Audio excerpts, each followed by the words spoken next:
नमस्कार दोस्तों, स्वागत है आप सभी का कॉमर्स क्लासेस में। नेक्स्ट जो हम टॉपिक लेके आए हैं वो है प्रतिचयन की रीतियां। क्या मेथड होते हैं सैंपलिंग के। तो यहाँ पर दो विधियां हैं यहाँ पर मुख्य रूप से।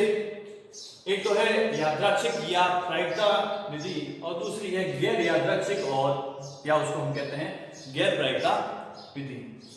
अब देखिए, आपका जो इन्वेस्टिगेटर में जो क्वेश्चन आने वाला है या जो क्वेश्चन बनने वाला है वो सीधा ही यहां से बन सकता है, जिसमें इनके जो प्रकार हैं उन प्रकार में से पूछा जा सकता है कि कौन सी विधि जो है वो यादृच्छिक है या फिर गैर यादृच्छिक है। तो यहाँ पर आपको ध्यान रखना है कि यादृच्छिक विधि जो है या प्रायिकता विधि है उसमें जो कुल प्रकार हैं वो है 5 प्रकार के, जिसमें पहला है सरल यादृच्छिक प्रतिचयन विधि, दूसरा आता है स्तरीय प्रतिचयन विधि, तीसरा आता है क्रमबद्ध प्रतिचयन विधि, चौथा होता है बहुचरणीय प्रतिचयन विधि और पांचवा होता है गुच्छ प्रतिचयन विधि। तो ये 5 विधियां हैं जो कि है यादृच्छिक या प्रायिकता की विधियां। ठीक है, तो आपको इनमें से भी कोई भी एक ऑप्शन को ले लिया जाए या एक विधि को ले लिया जाए और ये पूछा जाए कि भाई इनमें से यादृच्छिक या प्रायिकता विधि का जो है वो विधि कौन सी है, तो इनमें से भी क्वेश्चन पूछा जा सकता है। और गैर यादृच्छिक या गैर प्रायिकता में पहला आता है सविवेक प्रतिचयन, दूसरा होता है सुविधा प्रतिचयन, तीसरा नियतांश प्रतिचयन और चौथा है अनुक्रमिक प्रतिचयन। तो यहाँ पर ध्यान रखना है कि आपको यादृच्छिक या प्रायिकता जो प्रतिचयन विधि है वहां पर कुल 5 विधियां हैं, जबकि यहाँ पर 4 विधियां हैं। तो इसे याद रखना होगा कि 5 विधियां कौन सी है और यहाँ पर 4 विधियां कौन सी है। इन पांचों और इन 4 विधियों के ऊपर हम पूरी डिटेल में चर्चा करेंगे, एक एक विधि को डीपली समझेंगे और उसी आधार पर इसको याद भी रखेंगे कि यह विधि यादृच्छिक है या गैर यादृच्छिक। अब यादृच्छिक और गैर यादृच्छिक क्या है उसके ऊपर हम थोड़ी सी चर्चा करते हैं। तो पहला है यादृच्छिक या प्रायिकता प्रतिचयन।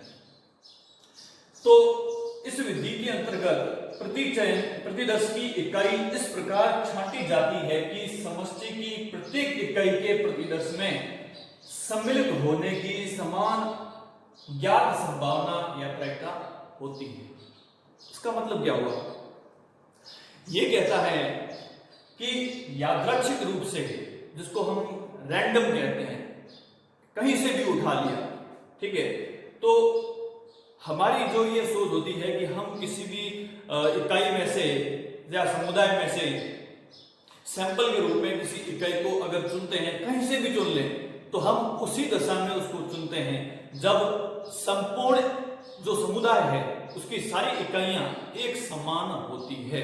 तो हम संपूर्ण समुदाय में से किसी भी इकाई को कहीं से भी आसानी से चुन सकते हैं, क्योंकि सभी इकाइयों के जो परिणाम हैं वो समान परिणाम या समान संभावना देने वाले होते हैं। तो यही बात यहाँ पर कही गई है कि इस विधि के अंतर्गत प्रतिदर्श की इकाइयां इस प्रकार छांटी जाती है कि समष्टि की यानी कि सभी समुदाय की प्रत्येक इकाई के प्रतिदर्श में कोई भी इकाई को हम सैंपल के रूप में लें तो उसके प्रतिदर्श के रूप में सम्मिलित होने की समान ज्ञात संभावना या प्रायिकता होती है।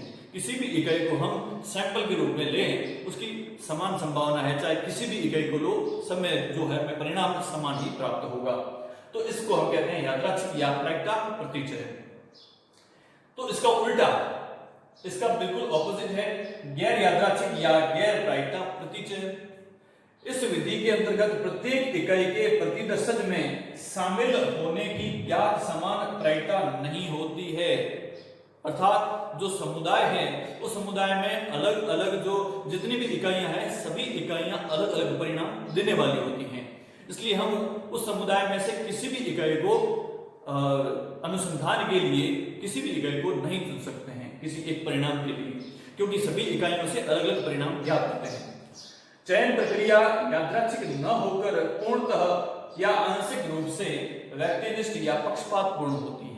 यहां से भी एग्जाम में क्वेश्चन पूछा जाता है कि कौन सी विधि में जो चयन प्रक्रिया है वो पूर्णतः या आंशिक रूप से पक्षपातपूर्ण होती है, तो वो होती है आपकी गैर यादृच्छिक प्रतिचयन विधि।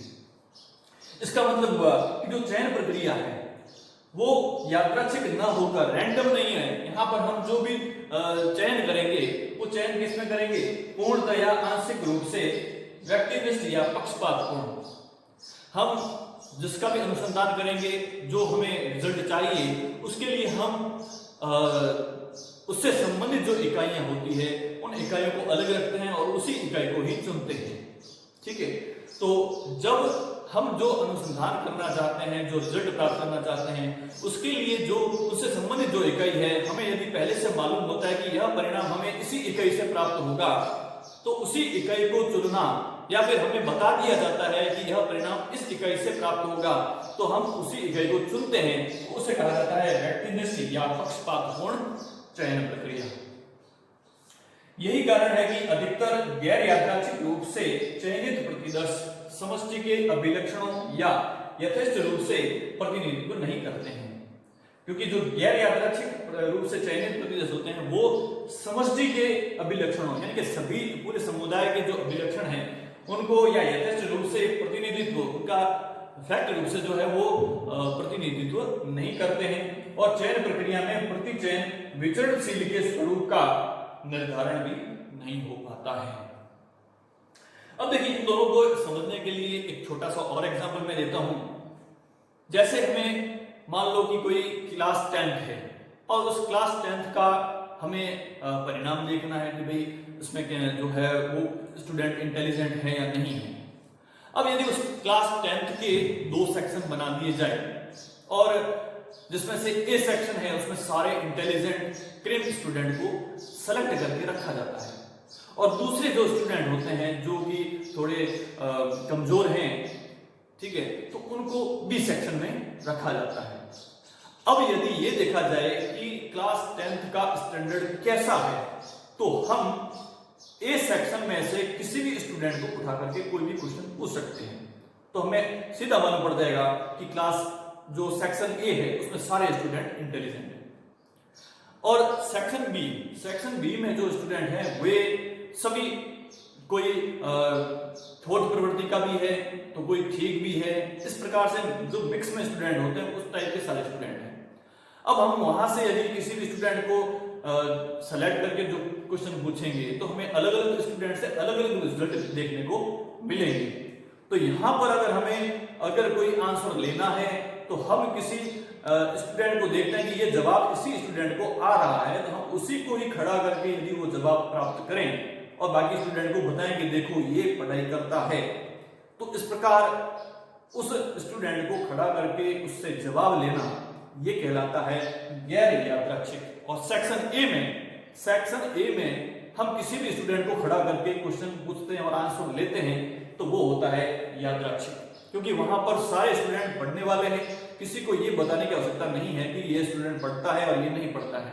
तो वहां पर हम किसी भी स्टूडेंट को खड़ा करके कोई भी क्वेश्चन का आंसर ले सकते हैं, जबकि सेक्शन बी में कुछ स्टूडेंट पढ़ते हैं कुछ नहीं पढ़ते हैं, तो बाकी वालों को यदि मोटिवेट करना है तो उसके लिए हम जो पढ़ने वाला स्टूडेंट है उसी को ही खड़ा करके यदि हम क्वेश्चन करते हैं और आंसर लेते हैं और बाकी वाले स्टूडेंट को बताते हैं, तो इसका मतलब हुआ कि हमने जिस स्टूडेंट को सिलेक्ट किया है वो गैर यादृच्छिक है, व्यक्तिगत है और पक्षपातपूर्ण है। तो इस प्रकार जब कोई सैंपल रैंडमली लिया जाता है तो वो होता है यादृच्छिक, और यदि कोई सैंपल हम पहले से हमें या तो पता है या हमें बता दिया जाता है, वहीं से जो चीज ली जाती है तो वो कहलाती है गैर यादृच्छिक। धन्यवाद।